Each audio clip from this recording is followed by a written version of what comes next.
គាត់ទប់អារម្មណ៍ខ្លួនឯងអត់បានគាត់ថាគាត់ឃើញមនុស្សស្រីម្នាក់ដឹកដៃគាត់ទៅយកហែមកអង្គុយដំជើងខ្លួនឯងដាក់នៅចដាលឡើងអង្គុយចឹងដាក់នៅចដាលវាយជើងខ្លួនឯងរហូតដល់បាក់ជើងខ្លួនឯងព្រមផេះឆ្អឹងអីចឹងវាមិនដាក់បាក់ផុសហើយអញ្ចឹងយើងក៏មានពិធីកិច្ចតាមចិនផងតាមខ្មែរផងទៅក៏អាចជួយស្រោចស្រង់គាត់មកវិញបានប៉ុន្តែគាត់នឹងខ្លាចគាត់បានខ្លាចទៅជាមនុស្សម្នាក់ដែលយើងនិយាយអីយកជាការលែងបានហើ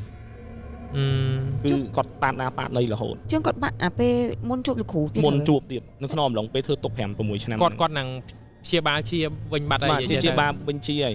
ហើយហ៎គាត់ព្យាបាលវិញជាតែគ្រូសាគេអត់ដែរនឹកឃើញថាមកពីអត់មានអ្នកជឿសម័យខ្លួនគាត់ហ្នឹងក៏អត់ជឿដែរបានគាត់ទៅធ្វើទង្វើហ្នឹងគាត់ថាមនុស្សងាប់ហើយមិនដែលមកនឹកនាដីប៉ុណ្្នឹងទេតែប៉ិតដីដែលសាច់ដីអាដីហ្នឹងបើសិនជាឡានធំគេតែដឹកហ្នឹងវាមិនសូវជាថ្លៃហ្មងទេមួយឡានបាទធូតែគាត់ខ្ញុំគិតថាមកពីគាត់អត់ខ្ជិល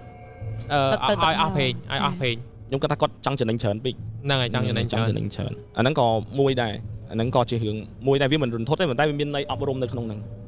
ចូលតែប៉ិតខ្ញុំគិតថាប្រហែលជាគាត់មិនមែនជាក្រុមហ៊ុនដែលធំអត់ទេផ្ទះតាបងហើយអាដីស្រះដែលគាត់ទៅច្បាមហ្នឹងគឺពេលដែលគេទិញដីម្ដងគាត់កាយដីហ្នឹងយកទៅហ្នឹងហើយគាត់មានតាឡានហ្នឹងមួយទេនិយាយទៅហ្នឹងហើយដឹកពេញមួយឡានមិនឡានដឹកដីធំទេមួយឡានដឹកអីវ៉ាន់ធម្មតាឡានដឹកអីវ៉ាន់ហ្នឹងហើយរបៀបអញ្ចឹងឡានដឹកថ្មឡានដឹកថ្មហ្នឹងហើយបងឡានដឹកថ្មហ្នឹងមានឈុតមួយគាត់ធ្លាប់ប្រាប់ថាពេលហ្នឹងគាត់បើកឡានហ្នឹង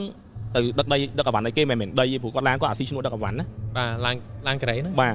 ពេលហ្នឹងគាត់ជិះកាត់តំបន់ដាច់ស្រយាលហ្នឹងគឺគាត់មើលកញ្ចក់ក្រោយគាត់ឃើញខាងក្រោយគាត់ដឹកសតតែមនុស្សពេញហ្មងមុខខៀវមុខក្រហមមុខខ្មៅអង្គុយព្រាតដូចដឹកបងប្អូនកម្មករអញ្ចឹងហើយក៏គាត់ថាគាត់ជួបហេតុការណ៍ច្រើនមែនតែគាត់តែងតែប្រាប់ថាវាមិនមែនទេព្រោះគាត់អ្នកអត់ជឿទៅលើរឿងហ្នឹងបាទអញ្ចឹងរឿងនេះក៏ខ្ញុំគាត់ថាវាខ្ញុំជួបច្រើននៅកន្លែងពូនភ្នោខ្ញុំមិនមែនថារឿងហ្នឹងវាអត់មានទេគឺវាមានគាត់មែនអូអាហូម៉ៃផ្ញើខ្ញុំហ្នឹងឯងអាហ្នឹងហូម៉ៃទេវាសេរីរបៀបអញ្ចឹងហ្នឹងហើ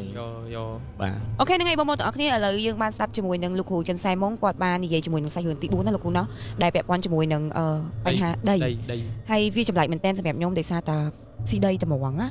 ផ្លៃមួយទៀតគឺរឿងអាកាយពីភ្នោមួយទៅប៉ះបើមួយភ្នោមួយខ្ញុំគិតថារឿងដីមិញខ្ញុំគិតថាប្រហែលលក់មកទៅលក់គាត់ធ្វើស៊ីដីគេអីអញ្ចឹងទេតែដល់ពេលសាច់រឿងនេះកាច់ដាច់ចកេះត្រង់ថាយកពីភ្នោមួយដាក់ភ្នោមួយដីមួយឡានហ្នឹងដាក់រះអញ្ចឹងហ្មងទៅអញ្ចឹងអាហ្នឹងក៏វាជាសារអប់រំមួយដែលបងប្អូនទាំងអស់គ្នានិយាយទៅមិនថាមកកាក់ម៉ាសែនឬក៏ដីមួយឡានពីរឡានមកបកគីពីបកគីគឺគុំចង់ចំណេញរហូតដល់វាអាចនឹងដាច់ចំណងអូខេហើយខ្ញុំក៏ឮថាលោកគ្រូគាត់មានសាច់រឿងដល់ទៅ5រឿងអញ្ចឹងអានេះជាសាច់រឿងទី4បន្ទាប់មកតទៀតគឺទី5ចាទី5ហ្នឹងក៏ជាសាច់រឿងមួយខ្ញុំគិតថាបងប្អូនប្រកាសជាធ្លាប់បានស្ដាប់អីតែរឿងហ្នឹងខ្ញុំធ្លាប់និយាយនៅក្នុងកម្មវិធីរបស់បងយ៉ារិនបងអធិការដូចគ្នាហ្នឹងមួយបងអធិការដូចគ្នា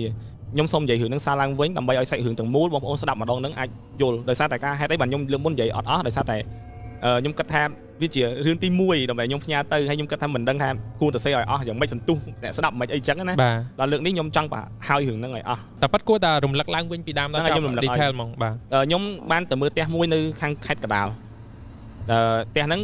គឺគេរស់នៅធម្មតាអញ្ចឹងនៅពេលដែលខ្ញុំទៅមើលក្តារខ្ញុំក៏ចាប់ដើមវិលទិសតនិចហ្នឹងវាអត់ត្រូវទៀតហើយវិលខុសរហូតដល់ខ្ញុំបិទភ្លើងអគ្គិសនីបិទអីឲ្យអស់ក៏នៅតែវិលខុសទិសដដែលដូរក្តារទៅកាន់ត្រីវិស័យអាទូចក៏នៅតែមានបញ្ហាហើយបើកទូរស័ព្ទយើងប្រើប្រព័ន្ធអ៊ីនធឺណិតទិសទូរស័ព្ទត្រូវតែទិសក្តារខុសបាទនៅពេលដែលខ្ញុំអស់ជំរឿនខ្ញុំក៏សួរផ្ទះសមាជិកអ្នកផ្ទះនឹងថាតើផ្ទះនឹងធ្លាប់មានបញ្ហាអីពីមុនមកអត់ឧទាហរណ៍ដូចជារឿងអពមង្គលណាមួយកើតឡើងនៅក្នុងបរិវេណផ្ទះនឹងគាត់ថាអត់ដែរមានទេខ្ញុំសួរថាមានអ្នកស្លាប់នៅក្នុងផ្ទះនឹងអត់គាត់អត់ដែរគាត់ថាខ្ញុំក៏សួរថាចុះពេលជួសជុលមានគ្រោះថ្នាក់អីដល់ជាងដែលអាចឲ្យជាងនឹងបាត់បង់ជីវិតអីនៅតំបន់នៅក្នុងដីនឹងអត់គាត់ថាអត់ទេអញ្ចឹងខ្ញុំក៏ចាប់ដើមអត់ដឹងថាត្រូវនិយាយមិនបើសិនជាផ្ទះហ្នឹងគឺវាចេញសញ្ញាណមកគឺត្រូវតែមានអារឿងអស់ហ្នឹងដូចយើងធ្វើពេទ្យអញ្ចឹងចេញរោគសញ្ញាមកដឹងតែឈឺអាហ្នឹងហេតុអីមិនក៏អត់ឈឺអាហ្នឹងចាយើងក៏អត់ដឹងថាត្រូវធ្វើម៉េចយើងក៏ប្រាប់ថាបើឯងចាប់ដើមអុជធូបជំនាញផ្ទះ5សរសៃហើយប្រាប់គាត់ថាកូនចៅសូមឆែកផ្ទះបន្តិចដើម្បីរៀបផ្ទះហ្នឹងឲ្យល្អស្អាតឡើងវិញអញ្ចឹងគាត់ក៏ចាប់ដើមអុជធូបខ្ញុំអង្គុយនិយាយគ្នានៅសាឡុងហ្នឹងធម្មតាព្រោះឆែកអស់ហើយយើងចាប់ដើមនិយាយគ្នាលេងដើម្បីយើងយកព័ត៌មានស្ដាប់គាត់ប្រាប់យើងថាផ្ទះហ្នឹងរបៀបម៉េចអីរបៀបម៉េចអញ្ចឹងទៅអង្គុយនិយាយធម្មតាហ្នឹងតែមានមនុស្សនារីចំតុងម្នាក់ដើរពីផ្ទះបាយមកកាន់ថាសមានទឹកយកមកឲ្យខ្ញុំពេលដែលគាត់ដើរមកគឺបរិយាកាសគឺស្ងាត់ទាំងអស់គ្នាហ្មងដោយសារតែមនុស្សនៅក្នុងផ្ទះហ្នឹងគឺសម្លឹងគាត់គ្រប់គ្នាពេលដែលគាត់មកដាក់ទឹកហើយគាត់ដើរទៅវិញពួកគាត់និយាយគ្នាថាខែងចាក់សោវាហើយតែមិនបានវាចេញមករួច ដល់ពេលហើយ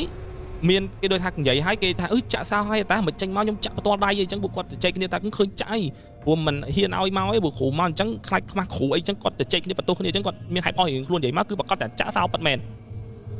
គាត់និយាយថាឥឡូវឯងទៅមើលឯងទៅក្រោយមើលវាមិនអីគាត់ក៏គាត់ដើរទៅពួកយើងនិយាយគ្នាធម្មតាពេលដែលគាត់ដើរទៅដល់ក្រោយគាត់ស្រែកថាមីអូនធ្វើຕົកទៀតហើយ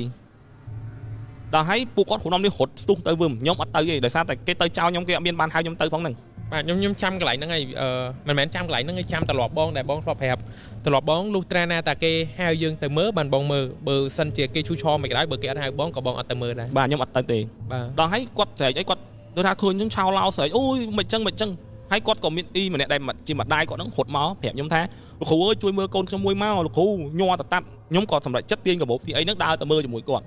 ទៅដល់ហ្នឹងគឺខ្ញុំឃើញកូនហ្នឹងឈរនៅលើក្រែយកកាម៉ាទាញហិតកខ្លួនឯងទាញហិតឈរលើក្រែហ្នឹងហ្មងហើយឡើងញ័រដៃក៏ជើងអីក៏ធ្រាក់អស់ហើយទាញមកទៅហឹងហើយខ្ញុំអត់ចូលកតុបហ្នឹងទេដោយសារទី1ណែនមនុស្សពេញហើយបងអូនគាត់អីអ្នកនៅក្នុងផ្ទះហ្នឹងក៏ខ្លះក៏ចាប់រួញជើងអីតោងជើងឲ្យចង់ទាញតម្លាក់អីចឹងក៏អត់ធ្លាក់ដែរដូចហឹងទាញនៅហ្នឹងហឹងក៏ជើងចឹងហ្មងអូឈរទាញហ្មងឈរទាញនៅលើពុកខ្លួនឯងហ្មងហើយខ្ញុំគ្រាន់តែដល់ពឹបខ្ញុំបិទភ្នែកខ្ញុំថាកុំធ្វើបាបគ្នាអីឲ្យគ្នាទៅខ្ញុំផ្សាយបុណ្យឲ្យអីចឹងទៅ3 4អីចឹងស្រែកគាត់តម្លាក់ដៃកាម៉ាមកកាម៉ាហ្នឹងពាក់កគាត់ស្រែកអាណាគ្រូចាប់ខ្មោចហ្នឹងមកសំលេងមិនដូចជាក្មេងចំទង់ទេសំលេងមិនកាចហ្មងតែសំលេងមនុស្សស្រីដូចស្រីដូចគ្នាហ្នឹងហើយអាណាគ្រូចាប់ខ្មោចហ្នឹងមកទៅវិញទៅឆាប់ចេញពីផ្ទះអញទៅឲ្យបាត់ដល់ពេលហើយ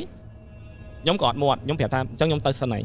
ខ្ញុំក៏ទៅអង្គុយនៅកន្លែងកៅអីដដែលកូនហ្នឹងក៏គេងមកលើក្រែធម្មតាហើយអញ្ចឹងគេចាប់ដើមហិតខ្យល់ហិតអីឲ្យអញ្ចឹងគាត់ចាប់ដើមមានសាច់ញាតិខ្លះគាត់ចេញមកនិយាយមួយខ្ញុំស្រីគាត់តែដើមមិនទាន់ដល់ផងមានអ្នកដែលនៅយាមចាំច្បាច់ដៃច្បាច់ជើងនឹងស្រីថាអូទៅទៀតហើយរត់មកឈរចោលខ្ញុំម្ដងទៀតអញឲ្យចេញមិនមែនមកអង្គុយទៅនឹងទេចេញពីផ្ទះអញអាគ្រូចាប់ខ្មោចខ្ញុំគាត់តែឃើញគាត់រត់ខ្ញុំអត់មើលមុខគាត់ហ្មងខ្ញុំអង្គុយធម្មតាអញ្ចឹងគាត់ឈរកន្លែងហ្នឹងគាត់ចោលអញ្ចឹងហើយខ្ញុំថានៅហ្នឹងមានគ្រូចាប់ខ្មោចដែរ